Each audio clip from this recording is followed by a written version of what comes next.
Imagine waking up one morning. You reach for your phone, just like any other day. But something's wrong. There are no notifications, no new messages, no emails. You tap the screen, you check the Wi-Fi, you restart it. Nothing. A single, stubborn message, no connection. At first, you probably think it's just a local outage. Annoying, but temporary. A few hours will pass. You might even enjoy the quiet for a bit. A digital detox forced upon you. But then hours turn into a day. The silence isn't peaceful anymore. It's eerie.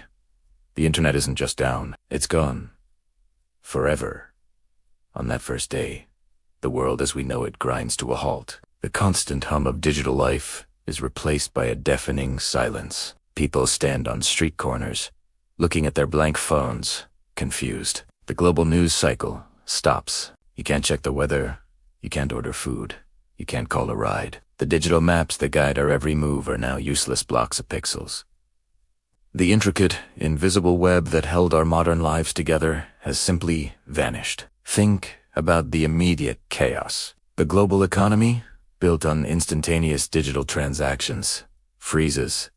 Stock markets can't open. Bank accounts are inaccessible. Your money, your savings there, just numbers on a server that no longer exists. Credit cards stop working. The entire concept of digital currency becomes a ghost.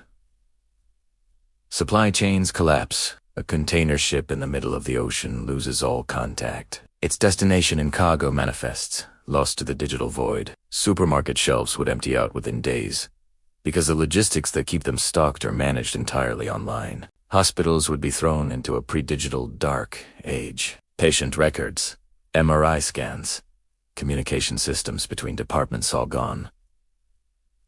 Surgeries would be postponed. The ability to consult with specialists across the world disappears. It is a terrifying thought. Our health and safety are deeply entangled with this network we've taken for granted. And what about our social lives? The threads connecting us to friends and family across the globe are severed. No more video calls, no more group chats, no more sharing photos of our daily lives. Social media, the digital town square for billions, becomes a collection of forgotten memories on dead servers. We are suddenly isolated in our physical locations. The feeling of being constantly connected is replaced by a profound sense of loneliness for some. For others, it might feel like a liberation, a release from the pressure of maintaining an online persona. Without the internet, the nature of work changes overnight. The entire concept of remote work, of the digital nomad, evaporates. Millions of people who work in tech, digital marketing, content creation, and online services would find their careers obsolete in an instant. Office buildings would fill up again, but what work would get done? Most modern businesses rely on email, cloud storage, and collaborative software to function. The world of work would be thrown back decades. As the days turn into weeks, a new, more subtle danger emerges. The problem of information. We've outsourced our collective memory to the internet. How do you fix a car? How do you cook a specific dish? How do you learn a new skill? The vast library of human knowledge we had at our fingertips is gone. We'd have to rely on physical books, on encyclopedias, on the knowledge stored in the minds of the people around us. Information would become a scarce and valuable commodity. Rumors would spread like wildfire, with no way to fact-check them. Misinformation wouldn't just be a nuisance. It could be deadly. Without reliable news sources, panic and fear would easily take hold. Governments would struggle to maintain order, to communicate with their citizens. The very tool they used to disseminate information and manage services is the one that has disappeared. The internet wasn't just a communication tool. It was the central nervous system of our global society. But let's look beyond the initial chaos and despair. What happens after the fall? Humans are resilient. We adapt. After the withdrawal symptoms fade, a new kind of world might begin to take shape. People would be forced to reconnect in the real world. Neighborhoods would become communities again. We'd have to talk to our neighbors, to ask for help, to share resources. Strangers would become acquaintances, and acquaintances would become friends. We'd gather in town squares and community centers, not for a Wi-Fi signal, but for news, for connection, for human contact. Creativity might flourish in a way we haven't seen for a long time. Without the endless scroll of distraction, Our minds would be free to wander, to be bored. And boredom is the fertile ground for new ideas. People would pick up paintbrushes, musical instruments, and pens. Art would be created not for likes or shares, but for the pure joy of creation, to be shared with the people in the room. We would return to slower forms of communication. Writing letters would make a comeback.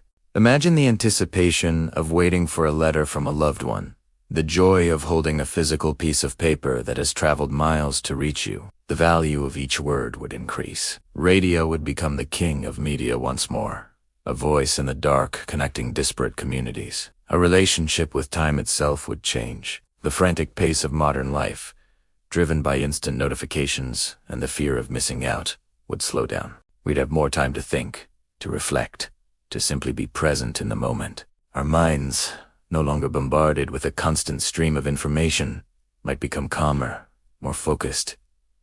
Perhaps we'd rediscover skills our ancestors knew: how to grow our own food, how to repair things, how to navigate by the stars. We'd become more self-reliant, more connected to the physical world around us.